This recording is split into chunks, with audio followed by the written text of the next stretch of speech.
Hello guys, আবার চলে এলাম তোমাদের সামনে একটা নিউ ব্লগ নিয়ে। এটা নিউ ব্লগ বলবো না, কারণ এই ব্লগটা অনেক আগে, সেটা পোস্ট করতে একটু দেরি হয়ে গেল। প্লিজ তোমরা কিন্তু ব্লগটা দেখো আর আমার সাথে থেকো, কারণ মা আমার বাড়িতে এসছে, সেই ব্লগটাই তোমাদের সাথে একটু শেয়ার করলাম। এটা কালী পুজোর সময় আমি বাড়িতে কালী পুজো করেছিলাম। সত্যি অনেক লেট হয়ে গেল আপলোড করতে, সেজন্য তোমরা কেউ কিছু মনে করো না। সেজন্য একটু দেরি করে পোস্ট করলাম। সব কিছু মুহূর্তগুলো শেয়ার করতে তোমাদের সাথে ভালো লাগে, তাই ভাবলাম না তোমাদের সাথে শেয়ার করি। আর ব্লগটা যদি সত্যি ভালো লাগে তাহলে একটু লাইক কমেন্ট একটু শেয়ার করো, অন্যকে একটু দেখার সুযোগ করো। আর ব্লগটা কেউ মিস করো না প্লিজ, তোমরা সবাই ব্লগটা কিন্তু দেখো। শেয়ার করবো, তোমরা কিছু ভুল ত্রুটি হলে ক্ষমা করে দিও, কারণ আমি একদম সত্যি সময় দিতে পারছি না। ভাবলাম না মা আমার বাড়িতে আসছে, তোমাদের সাথে এই ভিডিওটা শেয়ার করি। চলো রাখছি, আবার পরে দেখা করছি। মাকে যখন বরণ করবো তোমাদের সাথে সেটা শেয়ার করবো।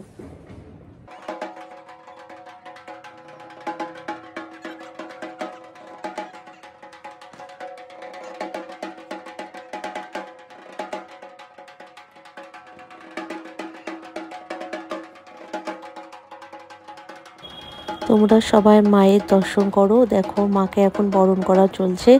আর সবার মঙ্গল করুক মা, সবার ভালো করুক, এটাই আমি সবসময় প্রার্থনা করি। আর সব সময় প্রার্থনা করব যেন তোমরা সবাই ভালো থেকো, তোমাদের সব মনের আশা পূরণ হোক। আর মা সত্যি আমার বাড়িতে এসছে, এটা আমি খুব খুব খুশি, কারণ অনেক বছর ধরে ভাবছি মায়ের পুজো করব, মায়ের পুজো করব, কোনো কিছু কারণে বাধা হয়ে যাচ্ছিল, কিন্তু এবার সত্যি মা আমার বাড়িতে চলেই এসছে, তার জন্য আমি খুব খুব খুশি। আর তোমরাও মায়ের কাছে প্রার্থনা করো, তোমরাও তোমাদের জন্য তো আমি প্রার্থনা করছি, তোমরাও মায়ের কাছে প্রার্থনা করো, তোমাদের সব কিছু যেন পূরণ হয় আর সবার ভালো কাটুক, ভালো যাক, এটাই সবসময় আমি ঠাকুরের কাছে প্রার্থনা করি। আর কি কি করছি চলো সব কিছুই তোমাদের সাথে সেটা শেয়ার করব।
এটা ঢাক বাজাও তো, করো ছোট করো।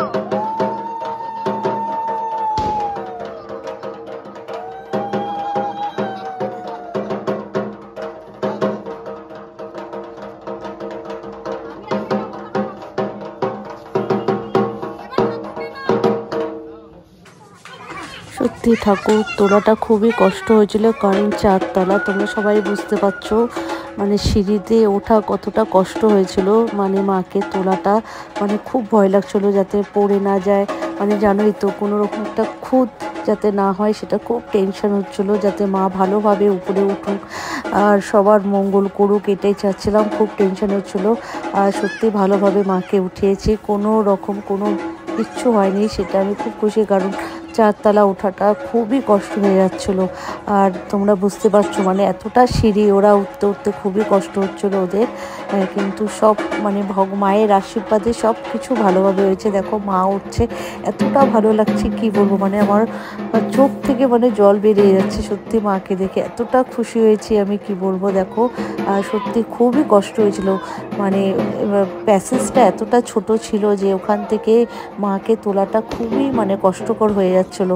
এবার দেখো ভালোভাবে আমার হাজব্যান্ড তো খুব চিৎকার করছিলো যাতে কোনো কিছু ভেঙে না পড়ে, মুকুট যেন ভেঙে না পড়ে। খুব সত্যি দেখলে একটা খুব মনে হয় খুঁত হয়ে গেল, এই জিনিসটা খুবই টেনশন করছিলাম। দেখো সুন্দরভাবে মা উঠে গেছে, আর মায়ের মুখটা এত সুন্দর ছিল, তোমরা একটু খেয়াল করবে, দেখে মনে হচ্ছে মা হাসছে। সত্যি এতটা ভালো লেগেছে কি বলবো, যারা যারা এসছে সবাই বলেছে যে মায়ের মুখটা এতটা খুশি, এতটা আনন্দ, মানে মনে হচ্ছে মা হাসছে। খুবই মানে খুশি হয়েছি সত্যি। তোমরা খেয়াল করো ঠাকুরটা, মানে খুব খুব আনন্দ পেয়েছি সত্যি।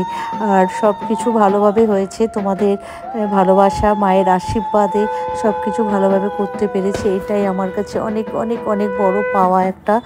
তাই ভাবলাম না আজকের ভিডিওটা তোমাদের সাথে একটু শেয়ার করি। সব কিছু মুহূর্তগুলো শেয়ার করতে ভালোই লাগে। আর তোমরা সাথে থেকো আর ভিডিওটা দেখো। হয়তো ভিডিওটা অনেকটা বড় হয়ে গেছে, কিন্তু কি করব বলো, মানে এতটা বড় ব্লগ করে ফেলেছি, সেটা ভাবলাম না কোনো কিছু মিস করা যাচ্ছে না, তাই সব কিছু তোমাদের সাথে শেয়ার করলাম। আবার নেক্সট ব্লগেও তোমাদের সাথে শেয়ার করব, তোমরা দেখতে থাকো ভিডিওটা।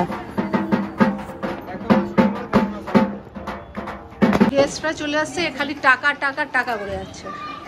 আমার বাড়ির সবাই চলে এসছে, দিদির মেয়ে, দিদি এটা মাসির মেয়ে, এটা আমার হচ্ছে আসেনি ওর মা এখন, শেষ দিন মেয়ে, এটা পদ্মি, সবাই দেখেছো তোমরা।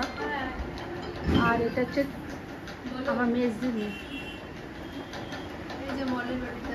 কে রে মা? রত্নমাসি আসলো না তো, রত্নমাসি ব্যাঙ্গালোরে আছে।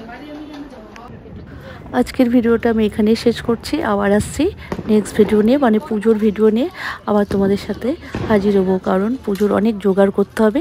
চলো আজকের মতো এখানে টাটা, বাই।